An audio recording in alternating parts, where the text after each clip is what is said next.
La table de conférence en acajou brillait sous les lumières fluorescentes cruelles de Preston et Wallace Lowe, un lustre qui parlait d'argent ancien et de connexions encore plus anciennes. Je restais silencieuse au fond de la pièce, mon ordinateur portable ouvert et mes preuves soigneusement organisées, attendant mon moment. Après 7 ans dans le cabinet, je savais que le timing était essentiel. Terminons rapidement, annonça Richard Preston, ses cheveux argentés attrapant la lumière alors qu'il se tenait à la tête de la table.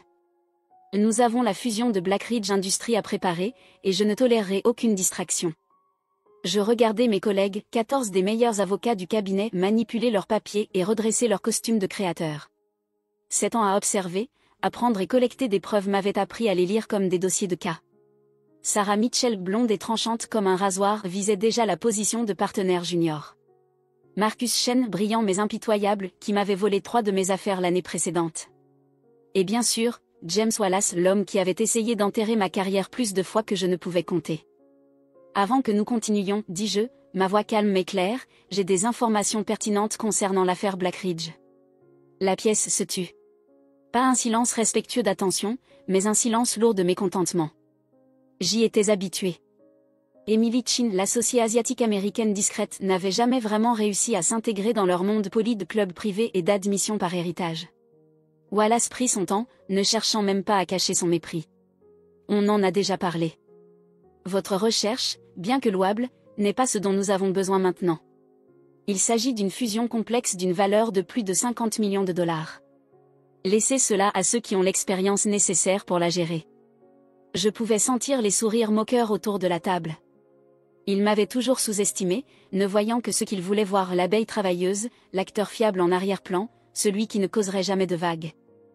Respectueusement, continuai-je, sortant mes dossiers, j'ai découvert des irrégularités dans les états financiers de Blackridge. Leurs actifs déclarés ne correspondent pas à l'heure. Là assez.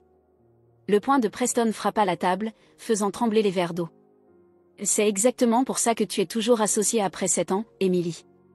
Tu ne comprends pas la situation globale. Nous ne sommes pas là pour jouer au détective, nous sommes là pour conclure un accord.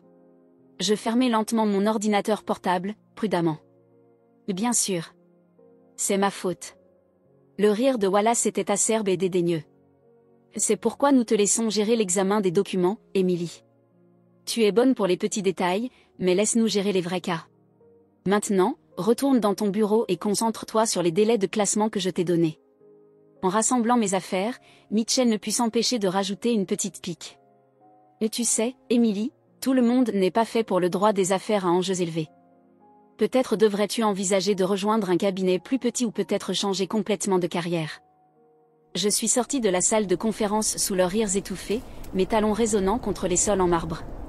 Ils pensaient avoir gagné, pensaient m'avoir remise à ma place une fois de plus. Mais ils avaient oublié la première règle du droit, ne jamais sous-estimer son adversaire. Dans mon bureau petit, sans fenêtre, mais parfait pour mes objectifs, j'ai ouvert mon email sécurisé et envoyé un seul message, c'est l'heure. La réponse est arrivée presque immédiatement, document reçu. Réunion confirmée pour demain, 10h. J'ai souri, pensant au PDG de Blackridge Industries qui serait assis dans cette même salle de conférence demain matin. Aux preuves que j'avais soigneusement compilées au cours de l'année écoulée. À l'expression sur le visage de Wallace lorsqu'il réaliserait exactement ce qu'il avait ignoré. Vous voyez, pendant qu'il se moquait de mon attention aux détails, j'avais construit un dossier qui allait secouer Preston et Wallace jusqu'à ses fondations. Demain, ils apprendront pourquoi les plus silencieux sont souvent les plus dangereux. Mais commençons par le début, le vrai début, il y a 7 ans, lorsque je suis entrée pour la première fois dans le cabinet Preston et Wallace avec des rêves de devenir associée. Je me souviens de mon premier jour comme si c'était hier. Fraîchement sorti de Yellow, major de ma promotion, avec des recommandations qui auraient dû ouvrir toutes les portes du monde juridique. Preston et Wallace étaient le joyau de la couronne des cabinets d'avocats d'affaires de Boston, connus pour gérer les plus grandes fusions et acquisitions de la côte est. Être embauché ici était censé être mon ticket en or. Et tu commenceras par l'examen des documents, m'avait dit Wallace, sans même lever les yeux de son téléphone pendant mon orientation. Procédure standard pour les nouveaux associés. Cela allait bien, c'était même prévu. Ce qui ne l'était pas, c'était de rester là pendant 2 ans pendant que mes collègues passaient à la gestion de dossiers et aux réunions avec les clients. Ce qui n'était pas prévu, c'était de voir mes recherches et mes analyses présentées lors des présentations d'autres avocats sans aucun crédit. Ce qui n'était pas prévu, c'était le démantèlement systématique de chaque opportunité que j'essayais de créer pour moi-même. Je me souviens encore de la première fois où j'ai vu un de mes mémos être présenté comme étant le travail de quelqu'un d'autre. C'était Marcus Chen, heureusement sans lien de parenté, qui présentait mon analyse sur une réglementation complexe des valeurs mobilières aux partenaires. L'excellent travail, Marcus, avait dit Preston en lui tapant sur l'épaule.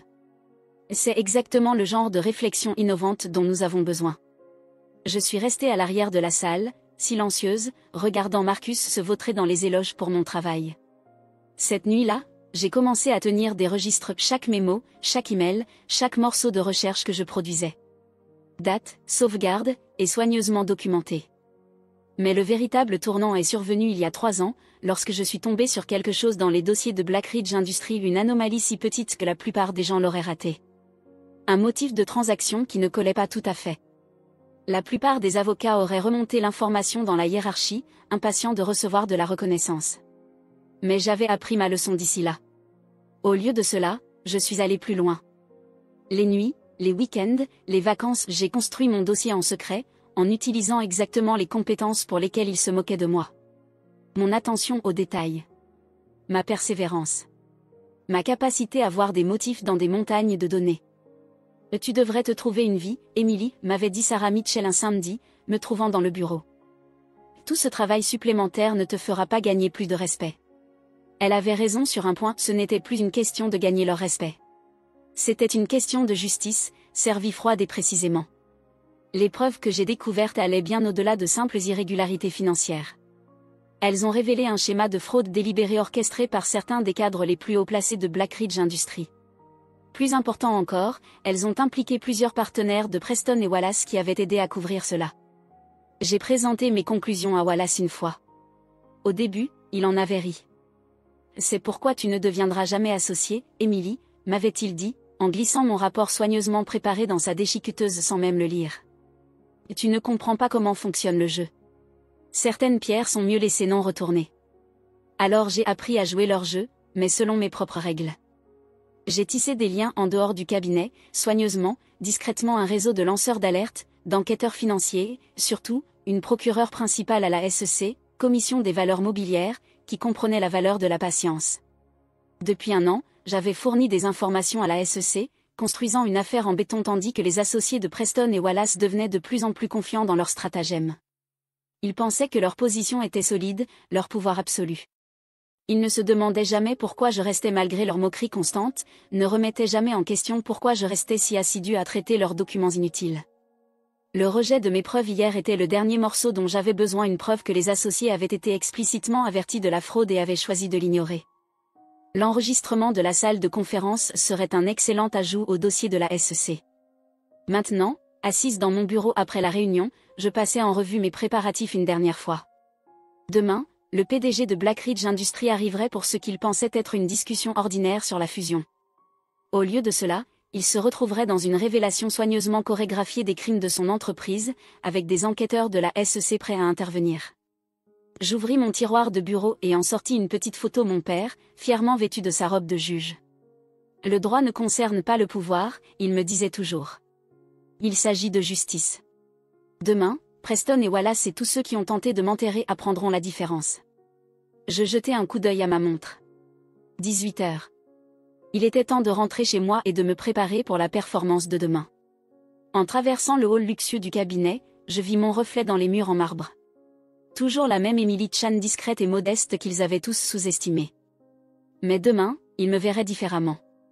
Demain, ils apprendraient que parfois, l'arme la plus dangereuse dans l'arsenal d'un avocat n'est pas l'agression ou les connexions. C'est la patience.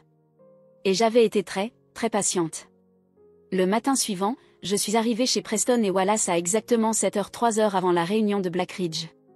Le silence matinal de l'office était différent aujourd'hui, chargé de possibilités plutôt que de résignation. J'avais soigneusement choisi ma tenue, un costume gris anthracite d'Armani que je réservais pour ce moment.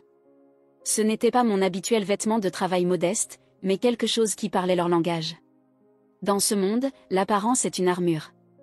Et aujourd'hui, j'avais besoin de chaque avantage. Tu es Lato, commenta Mike, le garde de sécurité de nuit, quand je passais devant lui. Grande journée, répondis-je en souriant. Mike avait été l'un de mes rares alliés au fil des ans, remarquant toujours mes soirées tardives et mes travaux le week-end. Il ne le savait pas, mais ses rapports de sécurité détaillant mes horaires de bureau aideraient à établir le calendrier de mon enquête. Dans mon bureau, je commençais mes préparatifs finaux. D'abord, je vérifiais mon email sécurisé. Confirmation de l'enquêtrice de la SEC Karen Martinez. Les équipes en position à 9h30. Preuve sécurisée. Feu vert pour l'opération Sunrise. Je souris devant le nom de code qu'elle avait choisi. Sunrise. La fin de l'obscurité. Le début de l'exposition. Comme c'était approprié.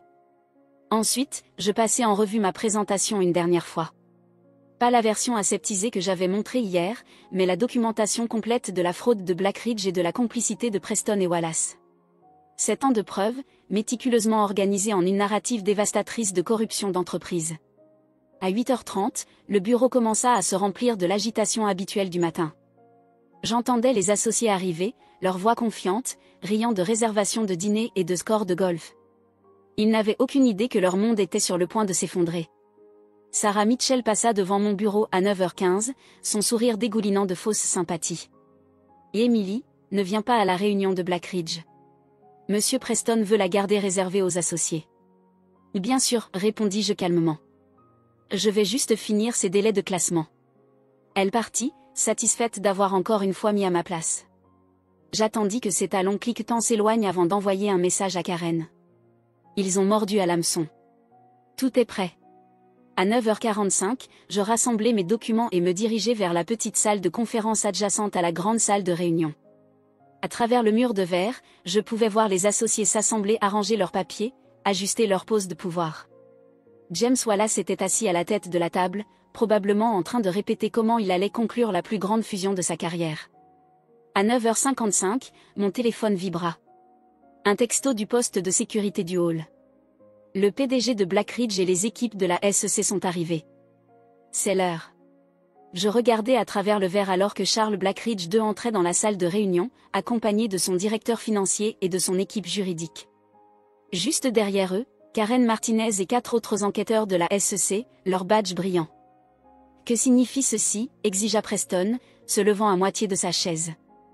Veuillez rester assis, tout le monde, annonça Karen, sa voix portant toute l'autorité du gouvernement fédéral. Nous sommes ici pour discuter de découvertes préoccupantes concernant la fusion proposée. Ça suffit, s'écria Wallace. Qui a autorisé? Moi, dis-je en entrant dans la pièce. Le silence qui suivit fut absolu. Je pouvais voir la confusion sur leur visage. Que faisait l'associée discrète ici? Pourquoi était-elle debout côte à côte avec des enquêteurs de la SEC? Emily, commença Preston, son ton mêlé de confusion et d'avertissement, c'est une réunion privée, tu ne peux pas. En fait, coupa Karen, Madame Chen est au cœur de cette enquête. Elle a travaillé avec nous pendant l'année passée, documentant une fraude massive en valeurs mobilières chez Blackridge Industries et le rôle de ce cabinet dans sa dissimulation. La couleur s'évapora du visage de Wallace alors que je connectais mon ordinateur portable au système d'affichage de la salle. Peut-être devrions-nous commencer par les comptes offshore, suggérai-je calmement, affichant les premiers documents ceux que M. Wallace avait aidé à structurer en 2019. Ce qui suivit fut 2 heures de destruction méthodique. Je présentais des preuves de bilan financier falsifié, de manipulation illégale d'actions et de fraude systématique, tout cela documenté à travers des années d'observation minutieuse et d'enquête. À chaque révélation, je vis les puissants associés de Preston et Wallace s'effondrer. Ces transactions, expliquai-je, en mettant en évidence une série de documents particulièrement accablants, ont été signalés lors de notre revue interne l'année dernière. Lorsque je les ai portés à l'attention de M. Wallace, il a ordonné qu'on les enterre. Heureusement, j'ai gardé d'excellents dossiers. Je diffusai l'enregistrement de la réunion d'hier, leur rejet de mes preuves, désormais une preuve accablante de leur ignorance volontaire. Charles Blackridge II, qui avait commencé la réunion avec un air impérial et ennuyé, était désormais pâle alors que son empire se délitait. Son directeur financier avait déjà commencé à murmurer avec ses avocats, sans doute en train de préparer un accord de plaidé coupable. « C'est une erreur », tenta Wallace une dernière fois, sa voix tremblante. « Emily est juste une associée junior ?» Qui a terminé en tête de sa promotion à la faculté de droit de Yale, interrompit Karen. Qui a passé des années à construire une affaire en béton pendant que vous étiez trop occupé à la sous-estimer pour le remarquer. Madame Chen nous a fourni la plus complète des enquêtes sur la fraude en entreprise que j'ai vue en 20 ans à la SEC. Je gardais mon visage neutre. Mais à l'intérieur, je savourais chaque mot. 7 ans de rejet et de manque de respect effacés en une seule matinée de vérité. À midi, la SEC avait servi des assignations à comparaître à la moitié de la table des associés. Charles Blackridge II était escorté hors de la salle par des agents fédéraux. Et je me tenais au milieu de tout cela. Enfin vu pour ce que je suis vraiment. Pourquoi, demanda Sarah Mitchell plus tard dans la journée, alors qu'elle rangeait son bureau, sa carrière en ruine. Pourquoi être resté toutes ces années si tu savais? Je pensais à toutes les nuits passées seule dans mon petit bureau. Toutes les fois où ils se sont moqués de ma rigueur. Parce que la justice ne concerne pas seulement la vérité, lui répondis-je. Il s'agit de la prouver au-delà de tout doute. Les conséquences furent sismiques. Preston et Wallace, autrefois la perle rare du paysage juridique de Boston, faisaient maintenant face à ses propres batailles judiciaires. La moitié des associés étaient sous inculpation. L'autre moitié essayait désespérément de se distancer du scandale. 3 mois plus tard, je me retrouvais dans une autre salle de réunion, cette fois, au département de la justice. Le procureur général est très impressionné par ton travail, me dit Karen, en faisant glisser une lettre d'offre sur la table. Poste de senior dans la division de la fraude d'entreprise. Nous avons besoin de plus d'avocats comme toi, continua-t-elle. Ceux qui comprennent que la vraie justice nécessite de la patience et de la précision. Je regardai la lettre. L'ironie ne m'échappa pas. Les mêmes compétences que Preston et Wallace avaient moquées seraient désormais mes plus grands atouts. Mais avant d'accepter, j'avais une dernière tâche à accomplir. Je rendis visite à mon père, emportant avec moi un journal comportant l'affaire Blackridge en première page. Tu avais raison, papa, lui dis-je, posant le journal sur son bureau. Le droit ne concerne pas le pouvoir. Il s'agit de justice.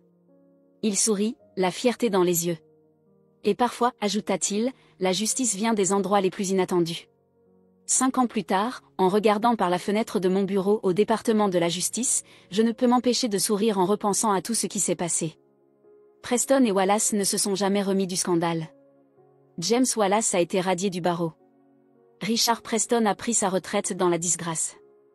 La fraude de Blackridge est devenue une étude de cas dans les écoles de droit inclus d'Imiel, où je donne maintenant des cours invités sur l'éthique en entreprise. Mais la vraie leçon n'était pas sur la fraude. Ni sur la justice. Ni même sur la vengeance. C'était sur la patience. Sur la force tranquille qu'il faut pour tenir bon face au rejet et à la dérision. Sur le fait de savoir que parfois, la meilleure façon de combattre n'est pas avec de grandes déclarations. Mais avec une documentation minutieuse. Et une persévérance inébranlable.